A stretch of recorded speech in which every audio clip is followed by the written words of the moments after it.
All right, guys. We're going to be going over negotiation scenarios today. Those of you guys that are here today, you're going to learn something, hopefully that you can go and use out there in the real world.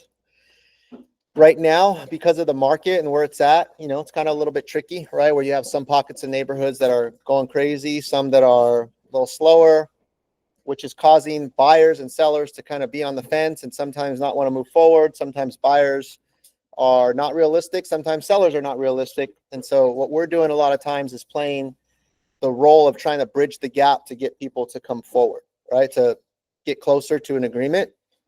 And so I put together a few negotiation scenarios that I want to run through with you guys and sort of give you guys the framework of how to handle these situations. And then we're going to turn it over to you guys to actually role play these as well, right? So because I want to, I don't want this just to be me talking the whole time. I'm going to give you guys some instruction, and then I want to actually see you guys put this to the test, because that's really where you're going to grow the most, right? Because if I just tell you it and then you don't go practice it, then you're not going to be that effective, right? And a lot of making this stuff work is by being confident when you're talking to your buyers and sellers. And the only way to be confident is to do what? Do it. Practice. To do it and to practice it, right? Get it down, ingrain it into your system so that you can say it with confidence, right? So before I go into that, I do also want to always teach you guys how to fish and how to do things yourself, right? So I had this idea of putting this together because you guys brought it up at the meeting, right? At the Tuesday meeting. Hey, this would be a good training to go over some of these negotiation scenarios. And so I already kind of thought through okay, these are a few scenarios that I'm seeing that we're running into that are common, but now how do I put this into a sort of framework? And so that's where ChatGPT comes in, right? So I also want to teach you that you can do this on your own, because you may run into a scenario later on that's not on this list. I only pulled up 7 of them, and there's many other scenarios, but you need to now know how to go out there and find the answer, and don't have to wait, to talk to me or Jason or one of the other senior agents, right? So I also want to teach you guys how to be thinkers on your own, because I think that's going to be far more valuable as you grow in your real estate career. You guys agree? Okay, so I want to show you how I came up with this first before I show you what I came up with, right? So just so you can see, because I think this is really cool. And those of you guys that start learning how to use this, it's going to definitely change your game and up your game. So let me share my screen. So I use ChatGPT a lot, guys. It just helps me take my ideas that are in my head and put it into some sort of presentation or framework. And so you can see right here on the left-hand side, I got a lot of different things that I've used ChatGPT for. And some of them I just keep going back to the same one and just adding on to it. But let me show you really quick. I'll spend 2 minutes on this.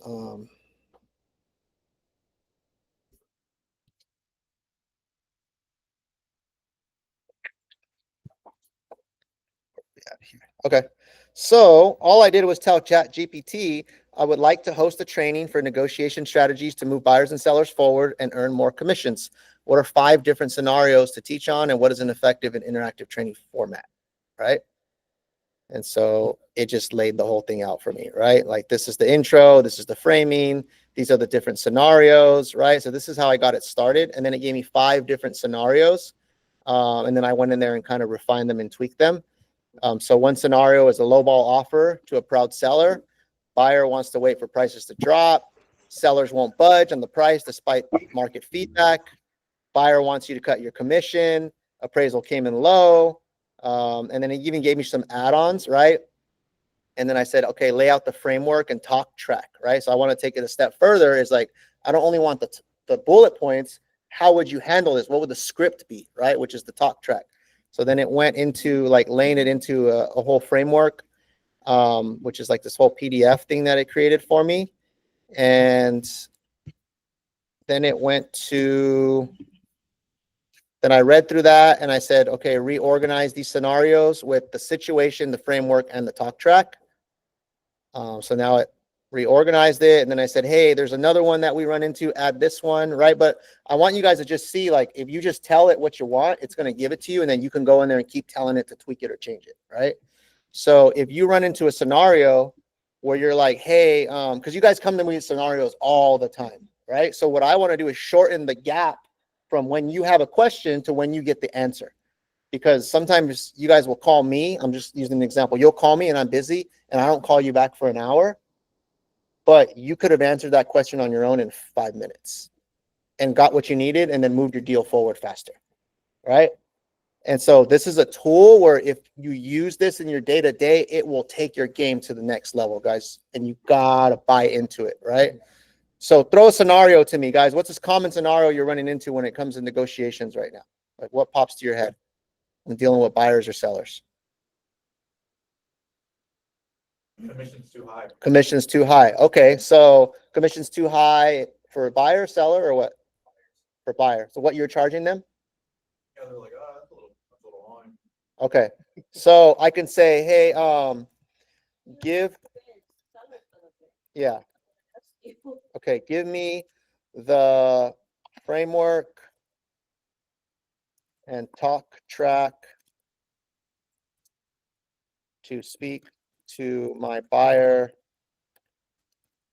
when they say my commission is too high. This is very basic. Hit enter.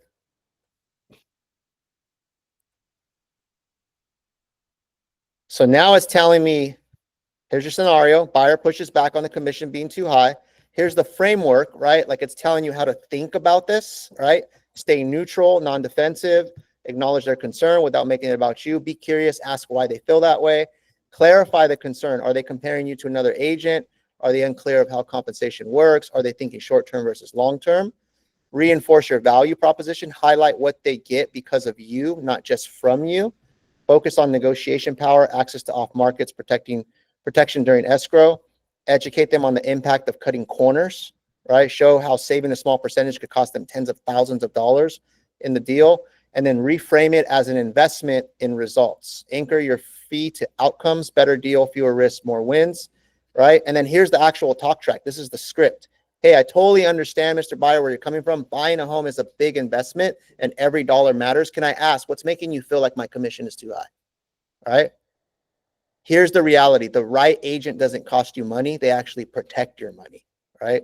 I'm here to save you time, negotiate thousands on your behalf, avoid costly mistakes, bring you opportunities others can't. That's how you win in today's market because the market is changing, right?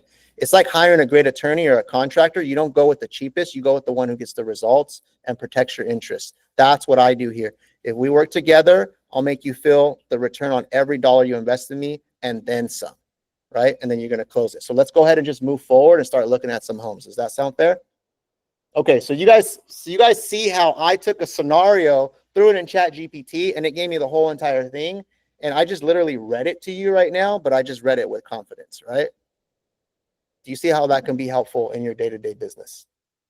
Okay, so step number one right here, before I even show you all the things that we're going to go over, is learn how to use Chat GPT, right? The people who learn how to use this are the people who are going to run circles around you, right? And I think the biggest thing is when you're looking at yourself as a real estate agent, loan officer, we're problem solvers, right? And so this is like a tool for the loan officer. This is the calculator is a tool for you as a real estate agent negotiating, solving problems and concerns. This is your great source right here. And then it tailors it. You can ask them in different ways as well, right, Enrique? Yeah. You can go ahead and the main thing what I like about it is that you can adjust it. It's going to give you an idea. They're like, well, you know what? I don't really like this. Take this out. And then the next thing, it actually learns who you are. Yeah, exactly. Right. And I know we're going deeper into it, but I think it's, again, just using it as a tool. But my biggest takeaway is that we are problem solvers as real estate agents, loan officers. We are negotiators and problem solvers, and this is a great tool to help us with that. Yeah, absolutely, right. And you can go in there and say, hey, like, can you reword this in a more softer tone? Yeah. Can you make it a little more funny or candid, right? Or can you add in an example that I can show to my client, right? Can you shorten it, right? The whole point is now what I have is I have the framework, right? And so I'm going to go ahead and just learn the framework and then say it in my own words, right? And say it how it comes naturally to me, but making sure I'm hitting the bullet points, right? And so, but this is a great, great way because this right here, like how many times do we get buyers pushing back on commission? Is it pretty often? Right? And so if you don't know how to handle that objection, you're already behind, right? You don't know how to handle Antonio, I'm going to just pick on Antonio. Antonio doesn't know how to do this, right? But Adrian is newer than Antonio, right? Only has license left time, but now he knows how to use this and knows how to handle these situations. Who's going to win in the long run, right? It's the person who knows how to handle these difficult conversations, right? So that's a perfect example, right? It's not just so much like how long you've been in the business. It's also like how confident you are in handling these conversations with people, especially when the market's changing, because this is going to come up a lot, right? So you got to focus on these things. Okay, let's rock and roll and move forward. So I'm going to share this with you guys. So I will share this document with everybody here. Anyone with the link? Viewer. So right now, this is going out to everybody. So you should get this in your email right now. Everyone on the team should now have received it in their email in case you want to print it out. But I'm going to go through a couple scenarios and then we will pick like one or two of them to role play on, right? There's about 7 of them. So first scenario is the lowball offer to a proud seller, right? Especially right now, if you got listings right now and we're getting these offers that are coming in less than what they thought, pretty much all of them. This is a common one, a very, very common one. Would you guys agree? Right? Okay. So situation, right? The buyer submits a low offer, $75,000 under the list price. The seller is insulted and doesn't want to counter offer. What do you do? Right? So here's the framework, right? Number 1 is you have to acknowledge the seller's emotions, right? Acknowledge, hey, I totally understand. This wasn't what we were expecting, or maybe it's lower than what you thought, whatever that might be. You got to acknowledge, right? You can't just start beating them up and saying, hey, well, the market's changing. You got to take this, right? Like you're dumb if you don't, right? You don't want to do that, right? Acknowledge them, right? Reframe the offer as an opening or a starting point, right? Rather than saying, hey, this is the offer, like, hey, this is just the starting point, right? We're at the table now, right? And then you want to coach the seller through thinking about what's the next steps after this, right? And then you want to present a counter strategy that keeps the communication alive. So the talk track right here, and this is very basic. You're obviously going to expand on this and give more details depending on your situation. But the basic talk track is like, hey, I totally understand, right? The offer is much lower than we expected. So you acknowledge the seller's emotions, right? Seller's pissed off. Now you're going to reframe it. Hey, the good news is we actually have somebody on the table now. We haven't had any offers and now we actually got an offer. That's the good news, right? Like the good news is we have somebody on the table. So now you're reframing it as an opening position, right? This is just a starting point. This doesn't mean you have to take the offer. Good news is we did our job and we got someone to the table, right? Let's celebrate that win. Now you're going to coach them through the next step thinking, right? So let's keep the momentum going and counter to what you think is fair, right? And then this keeps you in control, Mr. Seller, and it helps send a clear message to the buyer that, hey, we're not taking these lowball offers. If you really want this property, you got to step your game up, right? So what I recommend is let's come up with a price that you think is fair, right? So now you're taking this pissed off seller and you're like acknowledging them, walking them through it, reframing their mindset, getting them to move forward, right? What do you guys think? Is that helpful? I have a question for you, Yeah. Enrique, because to me, this right here lays it out like really clear. It's like when you do math and you have to show your work. This is showing your work, right? Mm-hmm. But I've been in a lot of negotiations with Enrique. Is this when you hear this type of scenario? I want to know what's your natural reaction. Is it very, because I think it's very similar to this. Yeah. Right. Is there anything that naturally you would do a little different from this? I guess that's my question. No, my natural scenario is like, hey, I understand. Yeah. Hey, but let's look at the bright side. Like that's my natural, 100%. right? Hey, I understand, but let's look at the bright side, right? Hey, I understand we're pissed, came in 50 grand lower, but let's look at the bright side. We got someone now. Now I have a battle to fight, right? Before I didn't have any battles to fight because I had no offers. So there wasn't even anybody to negotiate with. Now I have someone that stepped in the arena and wants to play ball with us, right? So let me play ball, right? Let me get in there and let me go to bat for you, right? That's really what I'm telling them, right? In a roundabout way, which is pretty much outlining this, right? So let's come up with something that we think is fair, right? We see where we're listed at. We see where they're coming in at.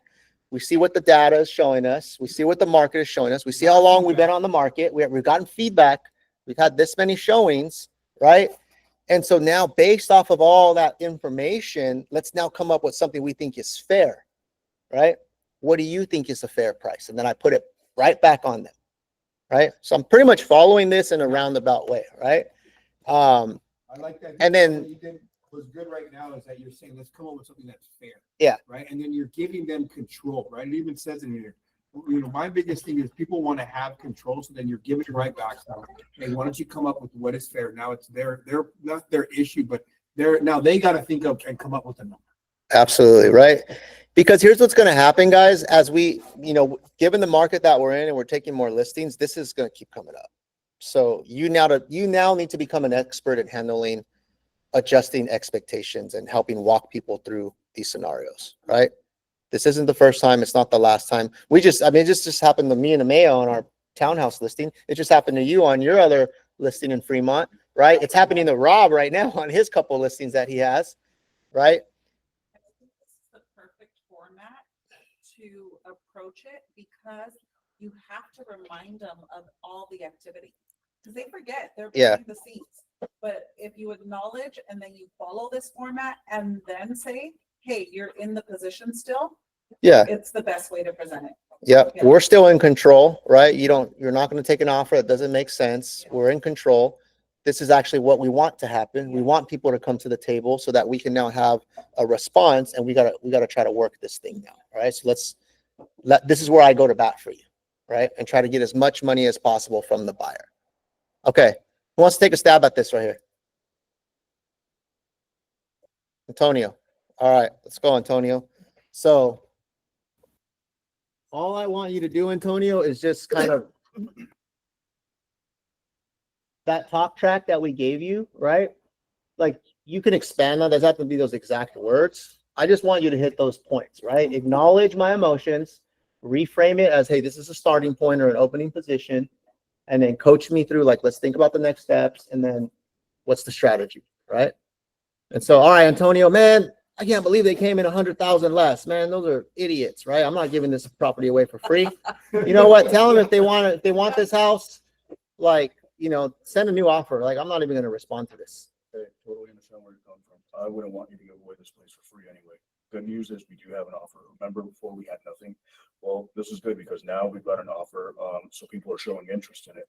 Why don't we do this? Why don't we counter their offer to something that's a little bit more in line with what we're looking for? What do you feel is fair? There you go. Very Yeah, good. solid. Yeah. Yeah, solid, right? Yeah. There you go, right? That's how you handle that. That was a really good job. Let's give it up for Antonio. Right. But I think the key thing too is like you got to remain calm, right? Like, because you're the professional. If you start losing your cool and start getting your emotions involved and you're already counting that commission check and you're seeing it go down the drain because they're not moving forward, you lost already, right? You're already, damn, this deal ain't gonna go through this month. How am I gonna pay my bills, right? Like you're already thinking that way, and then now you're coming from like a different standpoint instead of helping them figure it out, right? So really, really good job. Okay, we're gonna run through these, and then I'll have each person take a stab at these. Scenario 2, same thing with sellers, right? The seller won't budge on the price despite the market feedback. So the situation is the home is overpriced and it's stagnant. We're not getting any offers, and the sellers don't want to reduce their price, right? Have we ran into that? Yeah, home's on the market. You're like, hey, it's been a month. We're not getting no offers. Let's drop the price. I'm not dropping the price, right? Okay, so this framework right here, in order to negotiate that, you need to use the showing feedback and the days on market as a neutral third-party data, right? So what that means is they have to know what's been going on with their home as far as showings and feedback. So that's why what I've said before is if you're not giving your seller constant feedback, like, hey, this person said this person said that, it's going to be very hard for you to make this happen, right? So part of making this happen is giving them feedback throughout the process, right? Clear communication. The other thing is you want to look at the data of the market, right? If average days on market for other homes that are selling is 21 days and you're at 35 days, you want to show them that data. Hey, look, in this neighborhood, homes that maybe are priced a little bit less, they're selling in about 21 days. We're now at 35 days. Yeah. So the market is kind of telling us something, right? Now it's not your word against his, it's now the data, it's neutral and it's third party, right? And that's the key part of that is you want to show them something that is, I'm not making this up, like these are the numbers, I don't create the numbers, right? That helps take the blame from you because you don't want them to think, well, you don't think my house is worth this much or you, right? That becomes a tough situation. You want to reposition the price reduction as a strategy, not a surrender, right? So, hey, like, it's not just like, let's adjust our price. It's like, hey, we may need to change our strategy, our pricing strategy. When you call it pricing strategy versus like, hey, you need to lower your price and make less money, those are two different outcomes, right? Because when you say, hey, I need you to drop your price, what they think is I'm dropping my profit. Versus calling it a strategy, hey, it's probably time for us to readjust our pricing strategy, right? To create more activity on the property. You see how we're separating those two things, right? And then you want to create urgency by showing listing momentum slowing down, right? So what you say is like, hey, what we don't want to happen is we don't want to just keep doing the same strategy and then the momentum starts slowing down because now it's more and more days on market. And hey, what would you do, Mr. Seller, if you saw a property on the market for 45 or 60 days? What would you think about the pricing or about that particular home? What would it be, Mark? Something wrong with the property, or maybe it's overpriced. Exactly, right? So now you're like having them like realize for themselves, right? The longer this sits on the market, the more and more it's working against me because people are now thinking there's something wrong with the property, right? So you got to kind of use it in that way so that you're more showing them, not just telling them, right?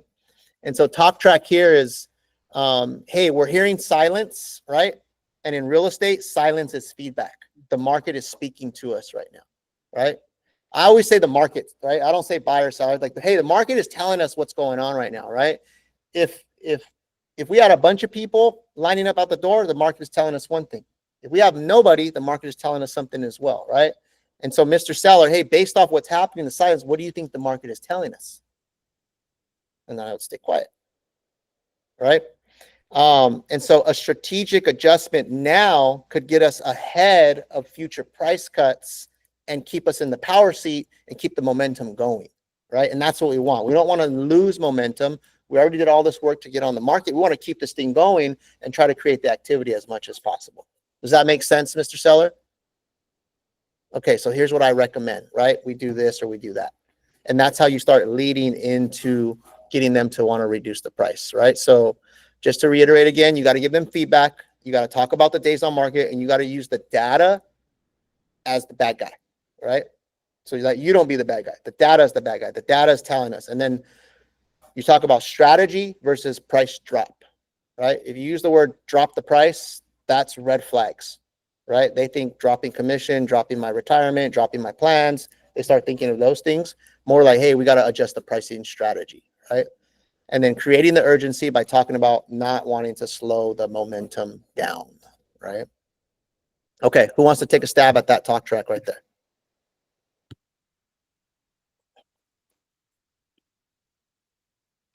Anybody? I'm gonna call on somebody. I just want you to say this little script right here. Mark, come on, bro. We're here to learn, right? We're here to grow. I just want to make sure we're in the right classroom, right? All right. Mark, so yeah, man, like I'm not reducing my price, you know. I'm gonna stay firm at $2 million. You know, I don't want to reduce the price. Okay, I understand where you're coming from, Enrique. I want you to get as much for this property as you want to get as well. So listen, I'm not telling you to take some crazy lowball offer. I'm just suggesting that, you know, when things get a little quiet in real estate, what do you think that kind of says for your property? I don't know. Maybe the market's slowing down, or you know, yeah, I don't know. Maybe the market's changing. Yeah, no, you're right on. So what I'm suggesting is not necessarily that we accept some crazy low offer, but this is more of like a strategy to reposition the property, to maybe bring some more buyers back through the property, give it a little spark of energy, and then hopefully we can bring a buyer to the table. Now, how does that sound? Yeah. So what do you recommend? So I'm suggesting that we lower the price maybe to, 1.9. And, I think we set another open house to be scheduled this week so we can get some more buyers to the property and so we can re-engage and get some more interest. How does that sound to you? Yeah, okay, let's do it. Cool, right? I mean, right now I'm putting you on the spot, right? But that was solid right there, right? You followed the framework, you kind of hit the points, you made me acknowledge, hey, what do you think the market's telling us, right? And so now I'm like, oh yeah, you're right. You know what I mean? So now I'm open to listening to what your recommendation is, right? Let's give it up for Mark, guys. One thing I want to add and is that there's those 3 bullet points that were there, and I feel Mark just had a conversation. He didn't go bullet point per line. Yeah. Right. And I think that's important to understand. Like, this is the framework. You're talking to another human being, you're having a conversation, you're just trying to hit all those bullet points and get your point across. Yeah, absolutely. I really liked, Mark, that you empathized with him right away from the beginning. And that your goal was also to try and get the highest price for him. Yeah. So I think when you remind sellers of that from the get-go, they feel reassured that you're looking out for their best interest and they're more open to hearing the suggestion. Yeah, absolutely, right? Because you want to make it not me against you. You want to make it us against the market, against the buyers. Hey, I'm on your side. Right? I want to get this sold for more than 2 million if we can, right? But I just want to make sure we have the right strategy, right? And so positioning it as a strategy, is key to that. And you did that One thing well. I want to add is that even in the first example, you're acknowledging, right? That's what Mark did. I think we can't forget that that's a constant technique in these situations. You got to acknowledge where the client is at. Yeah. Yeah. It's important that we're doing. I know it's not in this one, but Mark did it naturally because that's a constant in any type of negotiation. Anytime you're hearing out your client, you want to acknowledge what they're saying and let them know you feel where they're coming from. Yep. Absolutely. All right. Here's another common one. Scenario 3, buyer gets a counter offer, pushing them to the top of their budget. Situation, buyer receives a counter, stretches them to their maximum comfort or pre-approval limit, and now they're scared to move forward, right? Anybody run into that before? Got a counter offer, now buyers don't want to go up, right? All the time, right? So here's how you're going to handle that, right? This is the framework. You want to first help the buyer assess the long-term value of this investment versus just like the short-term discomfort of like, hey, this is a big investment for me, right? Or I'm pushing out of my comfort limit. You want to go back to long-term value of this property. You also want to explore creative solutions to help ease, the counter, right? Credits, rate buy downs, getting the seller to pay for closing costs, things like that. Because even though if they come up in price, but then you get a credit that helps them get their rate down, that's going to bring the payment down, right? So, hey, this is how we can make this thing work for you, right? And then you want to coach the buyer through the decision-making process without pressuring them, really letting them know you're on their side, right? So the talk track, hey, I totally get it. This counter is bumping us right against your comfort zone. Dev, you need to listen because you're probably going to have to use this one later on your offer, right? And you're gonna do the role play right now. I totally get it. The counter is bumping you right against your comfort zone. Hey, let's pause real quick and look at the big picture. Is this the one? That's what I want to know. Does this home check all the boxes? And does this feel like the right long-term fit for you and your family, right? Because if it is, let's explore some creative ways to make it more affordable right now. Things like we can ask the seller to buy down your rate. I can go back and try to get closing costs. Sometimes we can get that monthly payment to where it feels right for you, right? If this is the one, right? Remember, you're in the driver's seat and I'm here to guide and protect your interests. Now, if this is not the one and you're not in love with the property or doesn't check off most of your boxes, then let's just keep looking, right? But if it is, let's get strategic and find a way to make it work for you. Is that fair? Right? I'm adding in the is that fair? That's the closing part, right? I would not use, are you interested? You say something at the end. Are you interested in that? Or How does that sound? how does that sound? Or would you be interested in that? Don't ever use interested. Ask, is that fair? Is that fair is a lot more powerful, right? Because no one wants to be unfair. Interested is more of a sales language, right? Like that people, like a lot of people interested, they put up a guard. So I would challenge you to use, does that sound fair? Right? Okay, Deb. So you submitted an offer for how much? first? Yeah, your offer right now, bro. The one we just talked about. Okay, our offer was submitted for 1044. 1044. Where's the property listed at? No, what price is it listed at? Property's listed at 999. 999. Where are the comps? Up to a million. 1,000,001. A million one. Okay, so comps are a million one. You came in at 1,044,000, right? Pretty solid offer, but you might get countered, right? And if you do get countered, this is what you're gonna say, right? This is where I want you to go. I want you to use that talk track, right? Remember, help me assess long-term value versus short-term. If you even want to read this just in your own words, you can as well. Not only, I'll read it exactly. Okay, but make sure you hit the points, right? Okay, yeah, you know what, Deb? I don't know, man. 1.1, I think we're comfortable at 1,044,000. 1.1 is kind of stretching us. It's kind of a little bit more than we wanted to pay. So I don't know if we want to move forward. Kind of on the fence. I get it. I mean, from what it sounds like, this counter's bumping you right up your comfort zone. Yeah. I mean, is this kind of, I mean, you guys really thought about this amongst yourselves, but I mean, do you guys think this is the home for you? I mean, yeah, we like the home. You know, I like the schools. I like the neighborhood. Okay. And then, I mean, as far as like the boxes that you guys kind of look for, do you think it's going to check like long-term, all those boxes? Like maybe if you guys have more kids in the future, it has a good middle school, good high school? Yeah, it does. I mean, it has an extra bedroom that we weren't initially looking for, but if we do have more kids, then that's going to come in handy. And I mean, you know how kind of earlier we were talking about the market right now and how as a buyer you're able to get a little bit of less competition relative to kind of maybe like 6 months ago. Remember I was saying that? Yeah. Yeah, the reason I'm bringing this up is because actually, I mean, right now specifically, there's more creative ways to make it more affordable. Things like having the seller to buy down your interest rate, or even having to help with closing costs. Sometimes you can even get that payment to like the number that you're comfortable with. I mean, would you be open to exploring options maybe that could maybe work that price point? Yeah, possibly.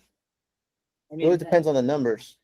obviously the numbers have to make sense in order for kind of the deals line up, right? So I do definitely get it. And I mean, if this isn't the one, you'll keep looking, right? But at the end of the day, Enrique, don't you want to exhaust all your options and kind of see what the possibilities are?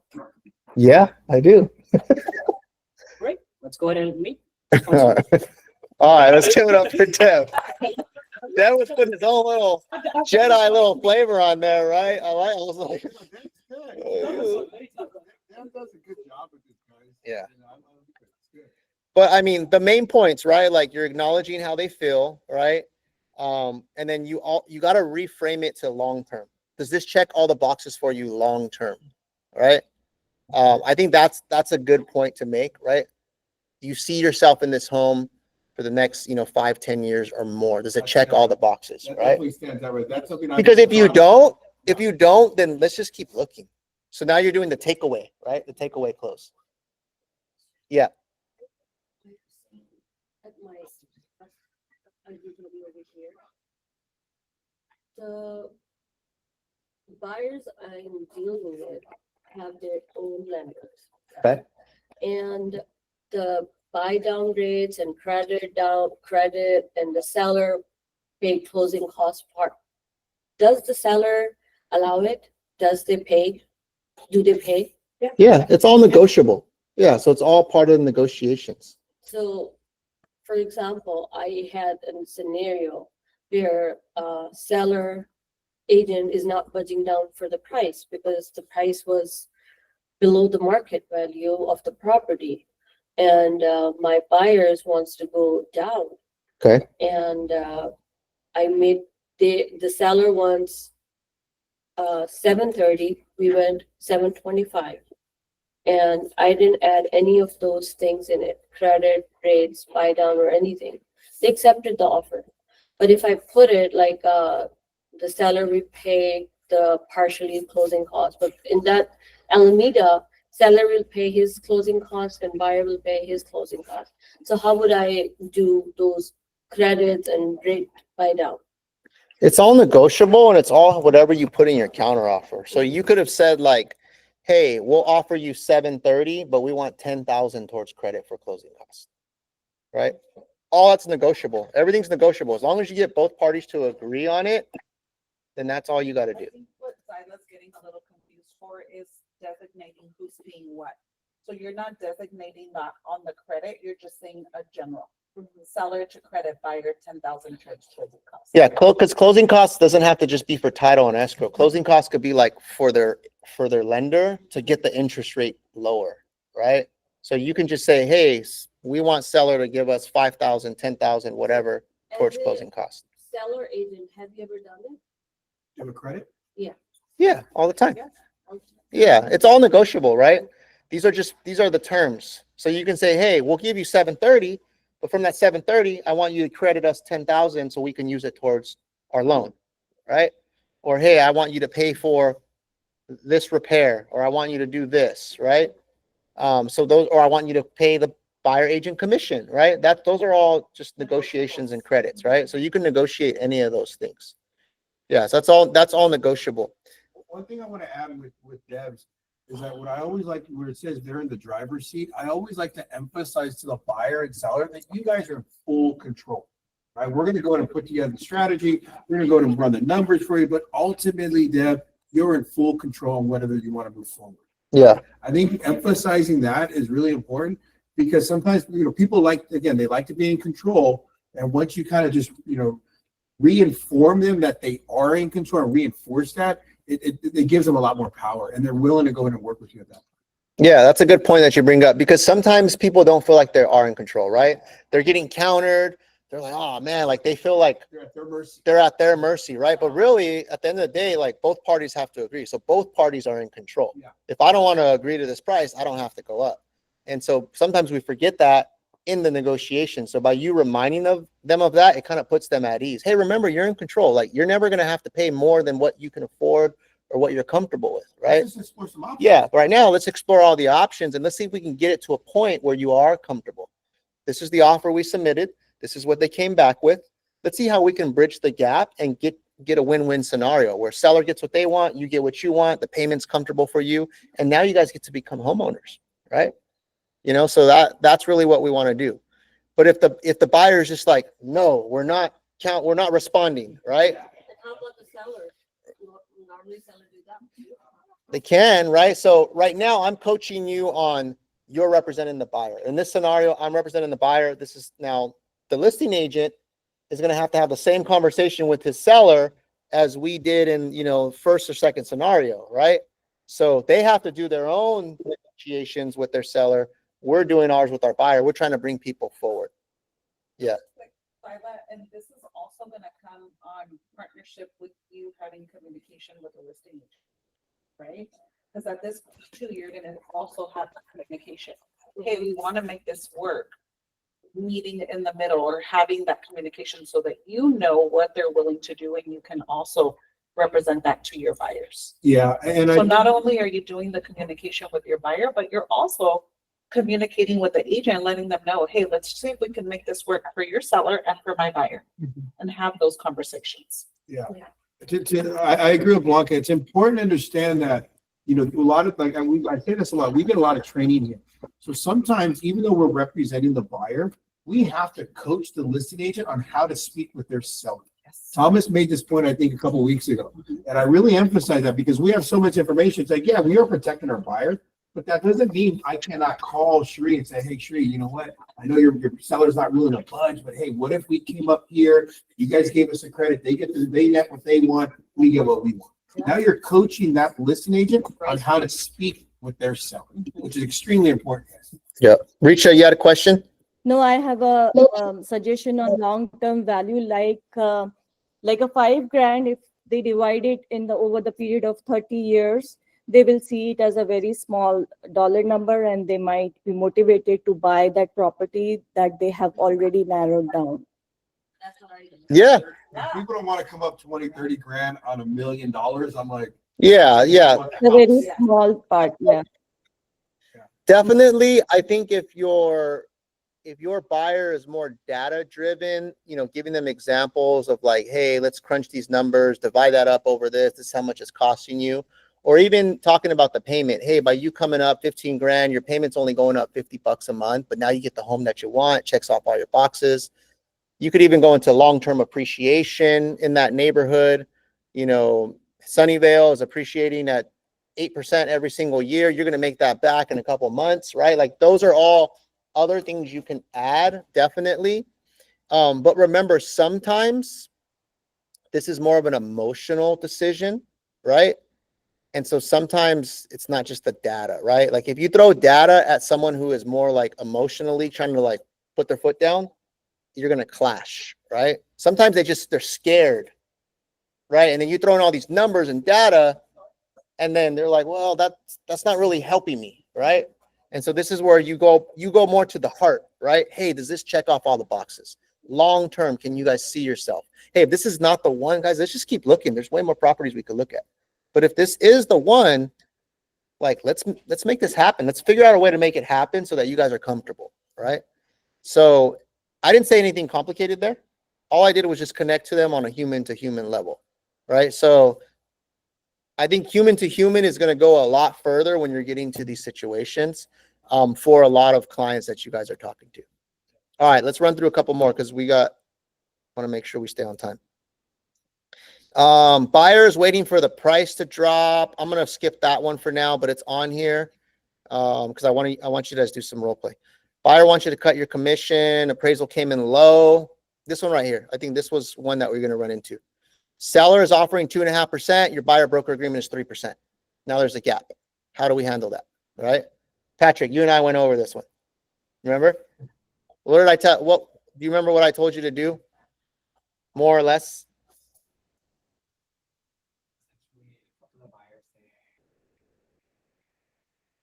There's only two options.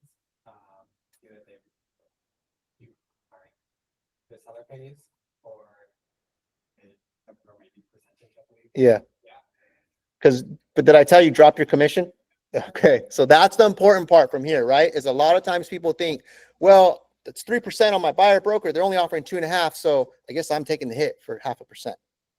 I've seen that happen a lot. Do not do that, right?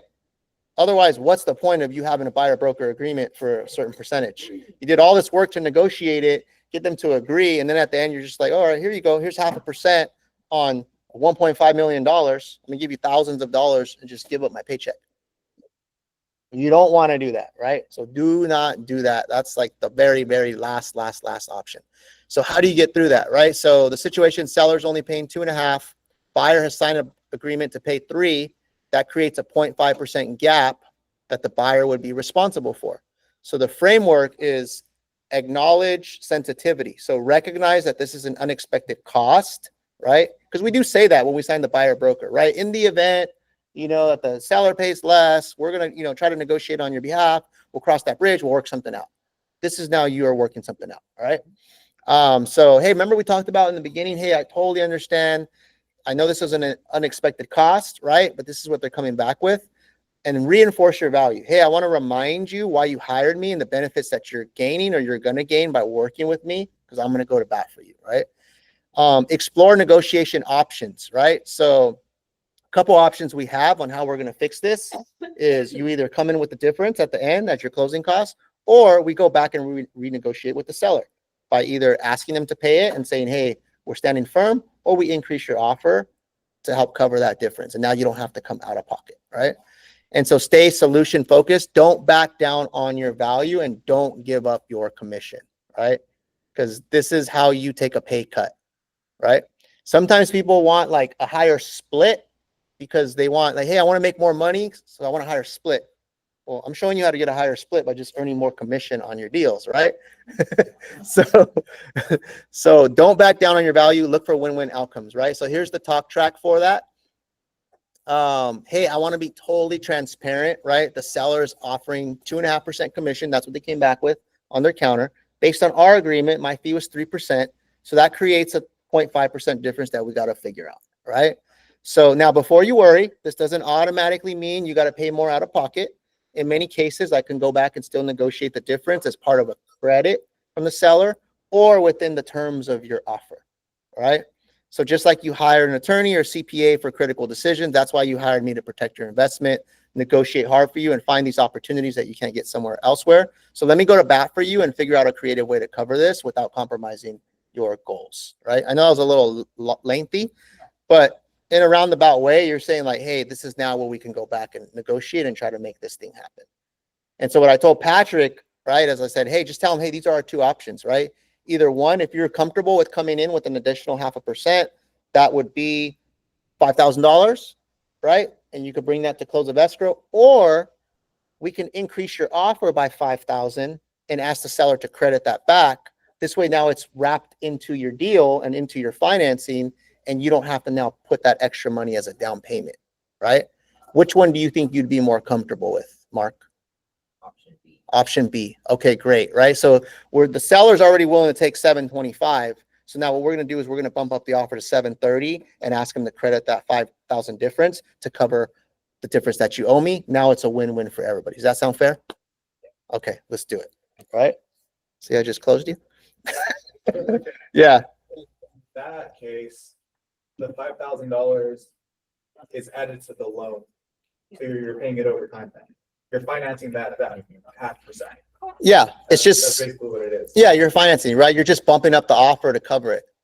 Because maybe you guys went back and forth already, right? And the seller's like, hey, I'm only paying 2.5 at this price.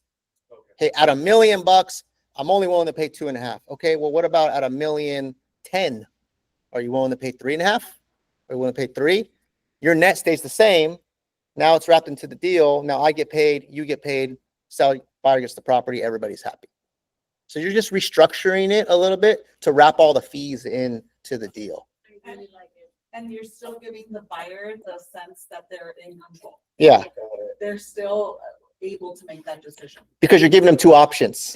Some buyers may say, buyers are savvy too. They may say, no, forget it. I'll cover it because then that just means my property taxes are going to be higher. Yeah, Because now I'm paying a higher purchase price point.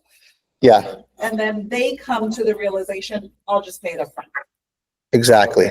Okay. But you're giving them the option. And remember, it depends on your buyer, right? Like you had the buyer where they paid the whole commission, They're paying us all the right? Your guys' $6 million buyer paid all the commission out of their pocket, the 2.5% to be competitive, right? Now you may have a first-time buyer that's going FHA and they only have like very minimal down payment. They're like, hey, I don't have an extra 0.5% to pay you. So can we just wrap that into the loan? I'd rather finance it. This way, all my costs are covered. Or we could go back to the lender sometimes and say, hey, lender, we're short 0.5%. Can you somehow make that work with the buy down or credit or whatever? Up the rate and give you a credit. Yeah. So this is where you're saying, hey, let's explore negotiation options that helps satisfy the difference that you owe. And just to go on there, because you have those two options, but yeah, you can go to the lender, you can go to Steve and say, hey, Steve, can you go ahead and get us a 0.5% credit? Yeah. Right? And Steve can do it. It's just the rate will be a little higher. And now Steve, that's another option. Well, hey, I talked to Steve. Steve said, hey, you're at a 6.25, but if he bumps it to a 6.5, he'll get that covered for you. Your payment goes up, whatever, $50. I don't know. I don't know what the number is, right? I'm just throwing numbers out there. And so that's an option also, right? If we want to make the rate go up, or we just keep the rate the same and then we just bump up the price, which is probably going to make more sense in the long run. Right. Going back to the beginning when Enrique was going into the mindset of ChatGPT, this is the idea where you become a problem solver, right? And you give solutions. And these are 3 solutions for this scenario. Yeah. Now, I know a lot of you guys, because I've dealt with a lot of you guys, are like, but my buyer is going to think this way. You won't know until you provide these options. Don't overthink it and don't think for your buyer. Don't assume anything. That's my big takeaway, because I've done a lot of coaching with you guys, and a lot of people are like, well, they're going to have to finance it. Property taxes are going to go up. Again, guys, provide these solutions. And then there's layers to this negotiation. You're not going to drop it by 0.5%. And I like Kika. I don't want to take Kika's training. But right, Kika, let's say, you don't just 0.5% is you're giving it away right away, but there's other strategies behind that. Yeah. I mean, my mindset, guys, is I will always figure out a way to make shit work. That's my mindset. Like, you need to have that mindset. Like, I'm going to figure out a way to make it work. Like, that's part of who I am, and that's part of how I do deals, right? Not like I just throw my hands in the air and back down, right? Like, we've had deals where we like kept these deals going and going and going and going, and we finally got it closed. It was ugly, but it closed and we made it work, right? Because we don't give up, right? So that's the mentality you have to have is I'm okay with entering the battle. I'm going to figure out a way to create a win-win between everybody. And remember, guys, everything is negotiable, right? Just because someone says no, that doesn't mean no, right? Put the numbers in front of them and show them the numbers and then get them to tell you no, right? No, doesn't mean no. In negotiations, all right? In negotiations, guys, there's no, no doesn't mean no until everyone just leaves the party, right? When someone says no, I say, hey, how about this? Right? Yeah, I mean, yeah, I think, you know. you find a solution, right? I love this, because this one comes up quite a bit, guys. And I want, the other thing that I want to emphasize, and Enrique kind of back me up on this, is that remember, when they say 0.5%, you guys there's a lot of wiggle room in that 0.5%. You can go, you know, an eighth of percent, you can go 1/4%. You know, you don't just drop it right there, or you can even put it as a dollar amount, right? 0.5% of 1.5 million is $7,500. Right? Oh, I had this talk with Josh last week, right? And he was like, dude, I didn't know you could do that. You just unlocked a whole nother way to negotiate. He was like, what if I'm going on this listing appointment, you know, I'm going to pitch him the platinum for 3%. He goes, what if he doesn't want to pay 3%? What if he only wants to pay 2.5? I go, well, just tell him 2.8. Yeah. And he goes, you could do that? I thought we can only go down like 0.5% or 1, you know? And I go, yeah. You could say, hey, I'll give you $500 off. I don't have to give you a whole 0.5%. He's like, I didn't know you could do that, right? He goes, dude, like, that just unlocked a whole nother like freaking level for me, right? But here's the thing, is I bet a lot of you guys didn't know that, right? Especially if you're a little bit newer and you haven't been in a lot of negotiations. So even if it came like push to shove, you can say, hey, like maybe the seller doesn't want to budge. I don't know. Maybe the buyer doesn't want to budge. You can say, hey, here's what I'm willing to do. Just come in with the 1/4% and we'll call it even. So now, you know, I know you owe 0.5%, come in with the 1/4, and you got to do the math and see if it makes sense. But I would only do that like if I went through all my other options, yeah, right? no, That would be that's like the what I'm saying. very, very last, like, hey, Hail Mary, Yep. I'm willing to work with you. Keep it simple and offer 2 to start off. Keep it simple and offer 2 and then go from there. 2 options. 2 options. Yeah. Hey, it's A or B. Which one do you want, right? Usually when you give A or B, people always pick one of them, right? Okay, who wants to take a stab at that one? It has to be someone who's online because you guys have to participate too. Who wants to take a stab at that talk track? Oh, someone just left as soon as I said who wants to take a stab. No, you can't just leave as soon as I call you guys out. Come on, guys, we don't have a lot of time. I need someone who's volunteer. Unmute yourself. You're gonna just read this script to me. All right, I'm gonna pick. Like, since no one's raising their hand. Who needs this the most? Who's out there showing homes? All of you guys, reach up. Calling on you. Okay. Reach up. So all you got to do is just, you're reading this talk track to me, right? You could even just read it, but just maybe say it in your own words, your own speed, your own tonality, right? And say it with confidence, right? So you just found out that, you know, I owe you 0.5%. I'm the buyer, and you're now explaining it to me. Okay. Hey, Enrique, I totally understand that there is a difference of 0.5% now, and either you come up with that 0.5%, or I can go ahead and try to negotiate in terms of the offer and go back to the sellers to get the credit for you. Does it sound fair?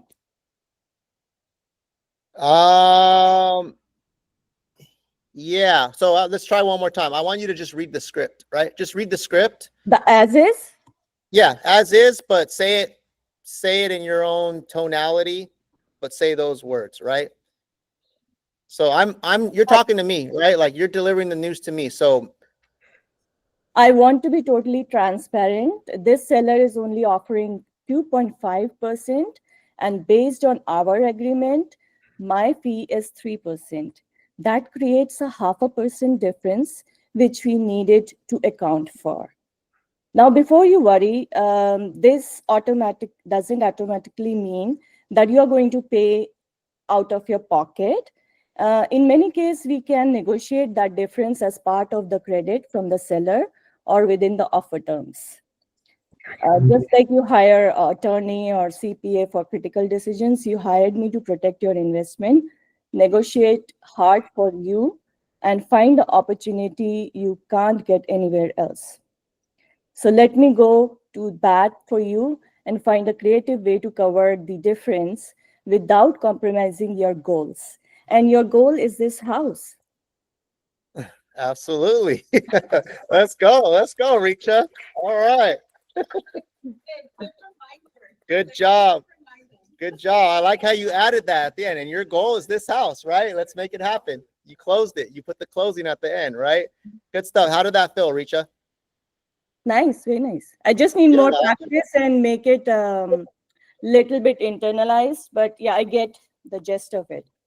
I like Yeah. it. So a good practice would be take that, rewrite it, hit all the bullet points of that talk track, but in your own words, right?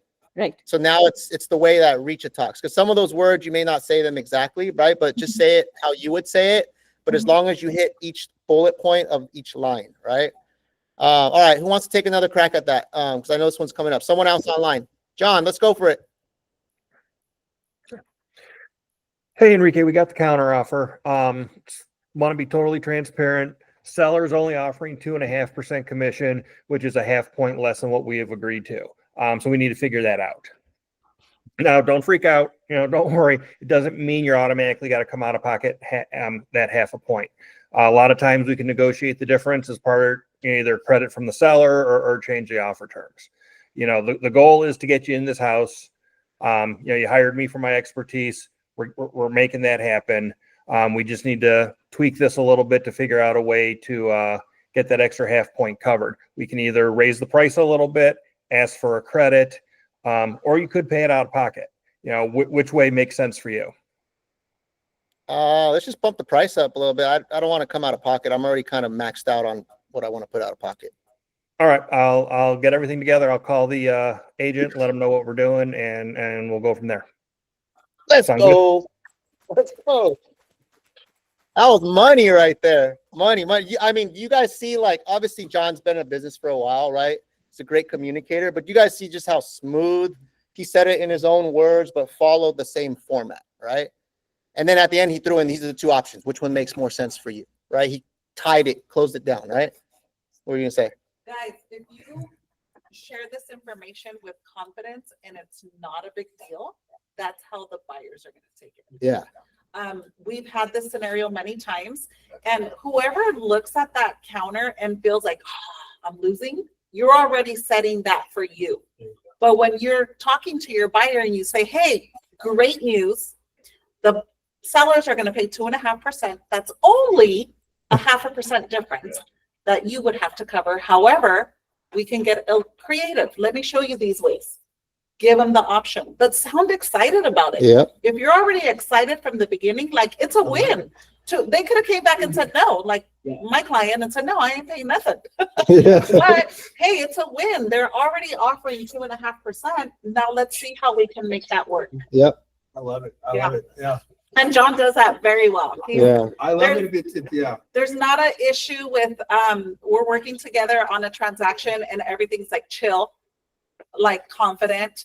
And oh, don't worry, we'll figure it out. We'll talk to them, and that's how he portrays it. Yeah. Like, it's not a big deal. There's a solution, or let's figure it out. Yep. Yeah. Because you got to think about this, right? At the end of this whole negotiation, what sort of feeling do you want that client to have? Do you want to have the feeling of, man, this was stressful? Or you want to have them write you a review like, man, Mark really made this easy for us, right? Even when we ran into some hurdles like the commission or whatever, like, he made it happen in such an easy way, like we didn't even feel it. And it was such a smooth process and a great experience, right? And that all comes from how you deliver the information and how you communicate. So like Blanca was saying, as you guys saw with John, is that confidence and that happiness and like, hey, not a big deal. Hey, great news, right? You're already setting the tone and you're doing a transfer of energy to them. But if you're like, hey, we got to talk about something. Yeah. You're not going to like this. Right? You're not going to like this. I love that, though. Going back to the mindset, right? Going back even to the first example of like, this is great news, even though it's a low ball offer. This is great news. We're at the table. We're at the table negotiating. Let me roll up my sleeves and go to work for you. And ultimately, you're going to be the one in control. Yep. Right. And I think it goes with that mindset of just it's something positive. And you got, we're at the table now, guys. This is where you guys earn your money. This is where you actually really earn your money as a real estate agent, is negotiating on your behalf. Yeah, how do you make bad news good news, right? Like going to your seller, like, hey, great news, like we got an offer. It's 100,000 under asking, but like this is great news, right? They're like, what the fuck you mean, right? 100,000 under asking. We're not moving to Denver now, right? Like, hey, but great, it's a starting point, right? Like that's where I'm excited. Right? We finally got an offer. Like this is what we've been waiting for, right? Now I get to go in there and battle. Let's see how far we can get this baby up, right? You see, like that's the energy you want to bring. So you're turning this potentially bad situation or not best news into some positive news and moving the momentum forward, right? But also be prepared to have alternatives. Yeah. Like, don't just call right away and not have like something in your mind or a scenario. practice. Yeah. That's a good point, right? You have to have thought this stuff through before you just jump on the call, right? So think it through, chat GPT it, right? This is what I want you guys to do, right? I want you guys to get in the habit of before you go ask Enrique or Jason, I want you to go chat GPT it. The reason why, guys, is you guys are going to be in situations where you don't have anybody to ask, right? You're on the road and like the agent called you and you're driving and like you can't get a hold of someone. Do we just throw our hands up? No, like just be resourceful, right? If you're resourceful, hey, chat GPT, I'm in this situation. What's the best way to handle it? Oh, okay, this sounds good. And then you can say, hey, Enrique, this is what I'm thinking of doing. What do you think? Yeah, that's exactly how I would do it. I think that's a great way of approaching it is, I'm dealing with certain situations where, people are coming, not just in business, personally, but when I'm teaching them how to communicate. And one thing is, hey, you're going to come to me with a problem. Also do me a favor and find a solution. And then let's unpack it together. Yeah. Right. And again, I think that's a great way of thinking, Enrique. And it's again, guys, we're going to have to solve problems. Yeah, because that's how you grow, right? Especially if you're newer, right? The goal is like you do your first few transactions with the senior and then you're out there like taking a stab at these things on your own with the help of these resources, chat GPT, senior, right? People to get advice from, right? Like yesterday, you asked me a scenario, right? How do we handle something? I don't know, throw that in chat GPT, see what it said, right? And then run it by me if you're still not sure. But I think the goal is like teach you guys how to go out there and fish and how to, catch your own fish instead of always relying on somebody, right? That's going to level up your game. And trust me, there's like, it's all out there, right? Like this stuff has been done before. What's one takeaway from today really quick? And then we're done. Just throw it out there. What's one thing that stood out to you out of this talk today? How to use chat GPT. How to use chat GPT. Perfect. I was gonna say practice to the point where nothing's a big deal. Practice to where nothing's a big deal. What else? Making every bad news good news. What was that, Brendan? Making bad news good news. Making bad news good news. I love that. Blanca said no doesn't mean no. In negotiations, okay? Weirdos. What else? What else? Throw it out there, guys. Unmute yourself. Tanya, what'd you get? Just same thing as Brandon, just delivery really matters on how things move forward. Yep, how you deliver matters all day. Dev. The small thing for me is when you're showing the buyer the long term. I think that really stood out. Reframing to long-term benefit of this deal, right? Does it check off all the boxes long-term, right? That's a good one to add to your arsenal. I would say like Blanca took mine. I mean, and anecdotally, I'm kind of experiencing that now that I'm in negotiations more often. Yeah. Even like a written offer doesn't mean anything now that I've had like learning. Yeah. And that kind of like, even if it's written and signed by the seller, that doesn't mean anything. Like, I mean, there's still flexibility. Yeah. No just means you haven't got it to a point where both people agree, right? That means you got to keep working. That's what that means, right? What else? What stood out for you, Sila? There are a few things. No is no. Second, you can negotiate on the terms and conditions for your own, for your client and for your own best interest. Yeah. So I thought if they're offering, just drop your commission. Yeah. But now you can do it. So these are the two things. And third thing, it's always the tonality. Tonality, delivery. Absolutely. It really matters. Absolutely. So these three things I get it today. Jomo, how to effectively Chat GPT in negotiation process. Yep. Anybody else? Anybody else? I think tonality of the dialogues matters a lot, so I want to work on my own. Yeah. Sometimes we don't recognize how we sound when we talk, right? Like your lady may say, like, you have an attitude? No, I don't have an attitude. Well, are you sure you didn't have an attitude, right? Maybe that's how you sound, right? Sometimes when we deliver stuff, like we're not recording our own voice, listening back to it, right? Right? Like, but you always have an attitude, apparently, right? So that means there's room for improvement, right? So your tonality, right? There needs to be a strategy behind it, especially when you're in negotiations, right? It's how you deliver it, right? And that applies in the real world as well, right? All right, guys, we're up on time. I hope you guys got something from this. I sent you guys this document. You guys should all have it in your email. It went out to you. Print this bad boy out. Use this as a reference point, but also go on Chat GPT and just start punching in little scenarios, right? You will learn so much, guys, and it'll sharpen your game. All right, guys, let's clap it up. Thanks for showing up today. Thank you so much.